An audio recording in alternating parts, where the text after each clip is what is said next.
एक छोटे से गांव में 12 साल की एक लड़की रहती थी जिसका नाम आरती था। उसकी ज़िंदगी बाकी बच्चों जैसी आसान नहीं थी। कुछ साल पहले उसकी माँ का बीमारी से निधन हो गया था और फिर एक दुर्घटना में उसके पिता भी इस दुनिया से चले गए। अब उसके परिवार में सिर्फ वह और उसका 1 साल का छोटा भाई मुन्ना भी बचे थे। आरती ने हार मानने के बजाय अपने छोटे भाई की जिम्मेदारी अपने कंधों पर उठा ली। वह सुबह जल्दी उठती, घर का थोड़ा बहुत काम करती, अपने भाई को नहलाती, उसे खाना खिलाती और फिर उसे गोद में लेकर स्कूल चली जाती। उसके पास भाई को छोड़ने के लिए कोई नहीं था, इसलिए वह उसे हमेशा अपने साथ रखती थी। स्कूल पहुंचकर वह एक कोने में जाकर बिछाकर मुन्ने को बैठा देती थी। मुन्ना चुपचाप खेलता रहता और आरती पूरी लगन से पढ़ाई करती।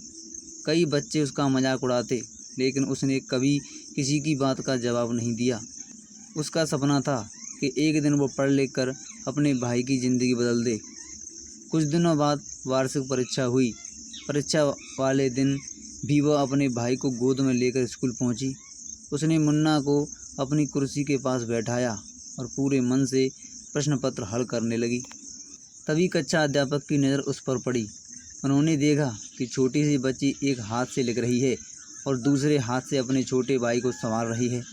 कभी वह उसे चुपचाप करती, कभी पानी पिलाती और फिर दोबारा लिखने लगती। यह दृश्य देखकर अध्यापक की आंखें नम हो गईं। परीक्षा समाप्त होने के बाद उन्होंने आरती को अपने पास बुलाया और उसकी पूरी कहानी सुनी। पूरी कक्षा भी यह सुनकर भावुक हो गई। अगले ही दिन स्कूल के शिक्षकों ने मिलकर आरती की पढ़ाई का पूरा खर्चा उठाया। गांव के लोगों ने भी उसके लिए राशन, कपड़े और ज़रूरी सामान की व्यवस्था कर दी। कुछ लोगों ने उसके छोटे भाई की देखभाल में भी मदद करनी शुरू कर दी। आरती ने पहले से भी अधिक मेहनत की।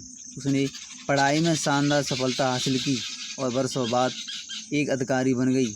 उसने अपने छोटे भाई को भी अच्छी शिक्षा दिलाई। दोनों भाई बहन ने मेहनत और हिम्मत के दम पर अपनी ज़िंदगी बदल ली। आरती हमेशा कहती रहती, मुश्किलें इंसान को रोकने नहीं बल्कि उसे मजबूत बनाने आती हैं। अगर हौसला ज़िंदा हो तो कोई भी सपना अधूरा नहीं रहता। इस कहानी से हमें यही सीख मिलती है कि परिस्थितियाँ चाहे कितनी भी कठिन क्यों ना हों, यदि इंसान मेहनत, जिम्मेदारी और हिम्मत नहीं छोड़ता तो एक दिन सफलता उसके कदम जरूर चूमती है। अगर आपको यह कहानी पसंद आई हो तो प्लीज़ वीडियो को लाइक ज़रूर करें।